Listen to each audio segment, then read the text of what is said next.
Have you ever wondered what's the true cost of car ownership versus taking taxi every day?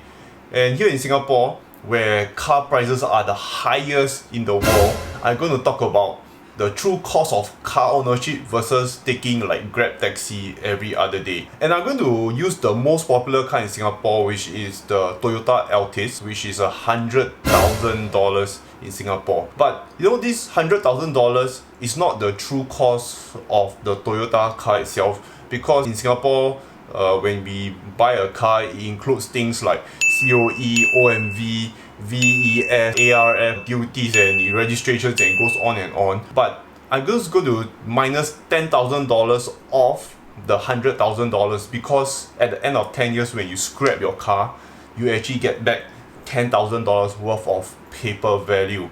So right off, cost of a Toyota, I'm just going to put it at $90,000. So after minusing everything, the true cost of a Toyota is $90,000.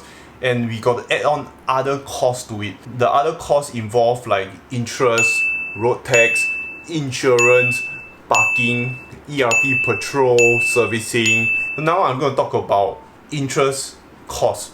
Most of us are not going to pay full cash for the car. Basically, you will need to down pay 40% and the rest is on loan. So assuming a 40% down payment of 40k and 3% a year on interest, the interest over 10 years will come out to $12,600. The next thing we talk about, road tax. The road tax in Singapore over the next 10 years will cost you $7,460 for a Toyota Altis. And of course, with every car you buy, you need insurance.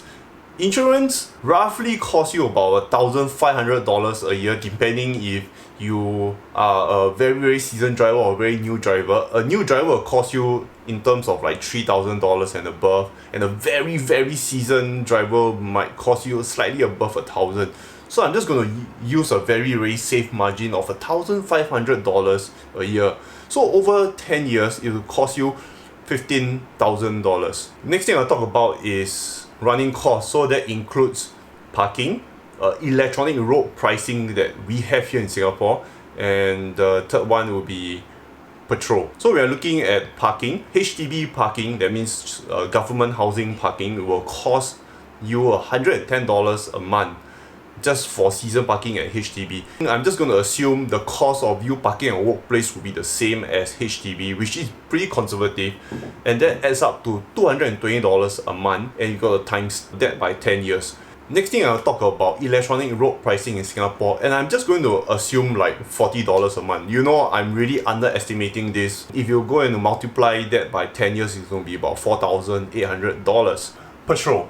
Because Toyota Altis is quite a fuel efficient car, and assuming you don't drive a lot a day, I'm going to take petrol cost per month at $200. $200 is pretty conservative. I know people who spend like $400, and I know people that spend $100, so I'm just taking the mid-range, $200 a month over the next 10 years, and that is going to cost you $24,000 for petrol. Because Toyota is a very reliable car, I'm just going to put servicing at $500 per year. Very conservative numbers. Assuming nothing major goes wrong to your car within the next 10 years, the total cost over 10 years of $5,000. Okay, now you can add up everything from interest cost to road tax to insurance to parking, ERP, petrol and servicing, plus the total cost of your car, and the grand total will be $187,820.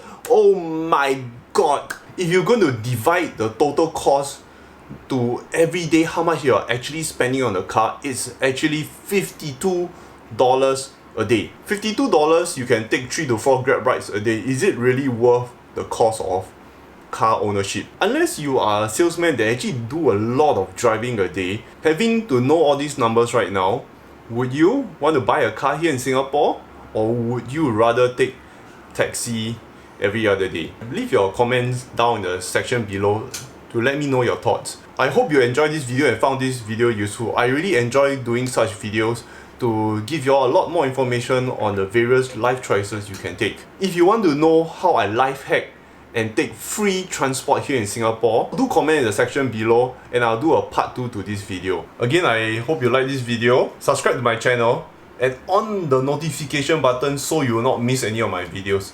I see you soon.